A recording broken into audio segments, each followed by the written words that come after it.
Hi, so I am Liezel Mohillo and today I'm gonna perform a book binding. Step 1 is gathering all the tools in book binding. So here I have needle, ruler, bamboo stick, paper clips, scissor, pencil, yarn, puncher, and screwdriver. Second step is cleaning the materials to avoid dust or rusts. Third step is to measure the paper to form the exact places of where the holes must be located.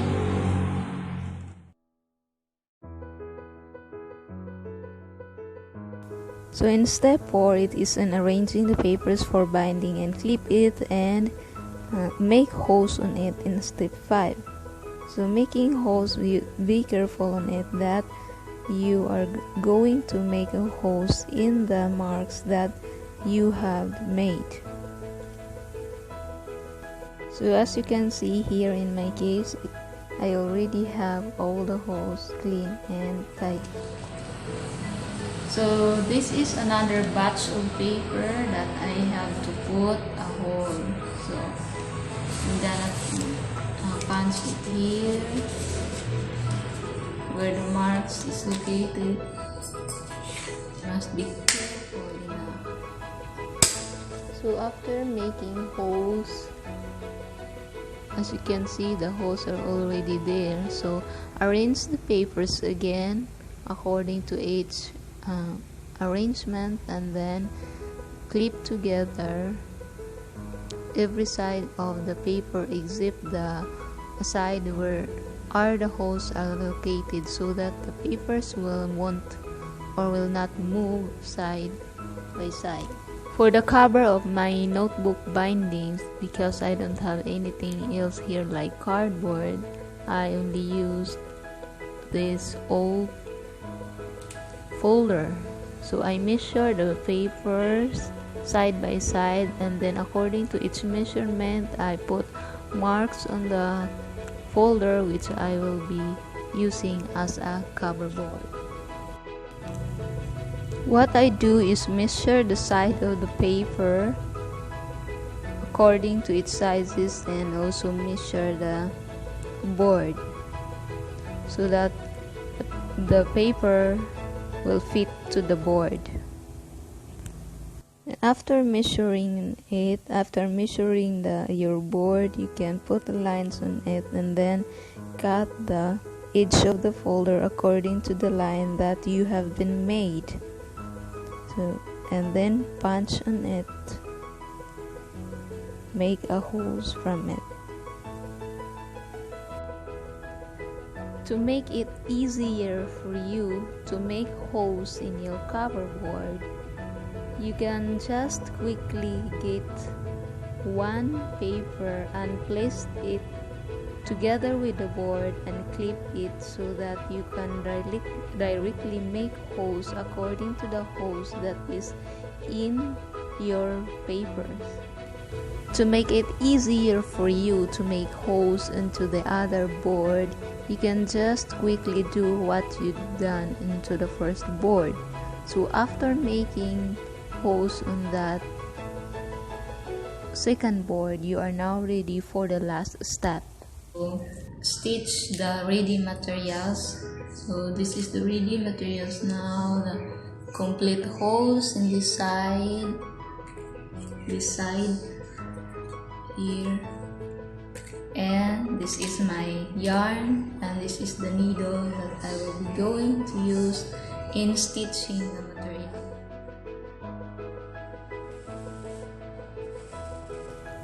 So the last step is stitching the papers together with the cover boards. So in case of using a sponger, it is better to use yarn than to use thread, because the holes are quite bigger than those made of thumbtacks. So in stitching, here in my case, I use the Japanese techniques of book binding or notebook binding. So it takes a lot of time in stitching. So this is the way I sew my book binding. So this is the stitching style that I adapt the technique of the Japanese book binding. So here I use the green yarn and a little smaller needle.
So in this case, if you are about to finish your stitching, you can just remove the clips and then go to the end of the yarn or thread, and then you can drag it inside in your notebook.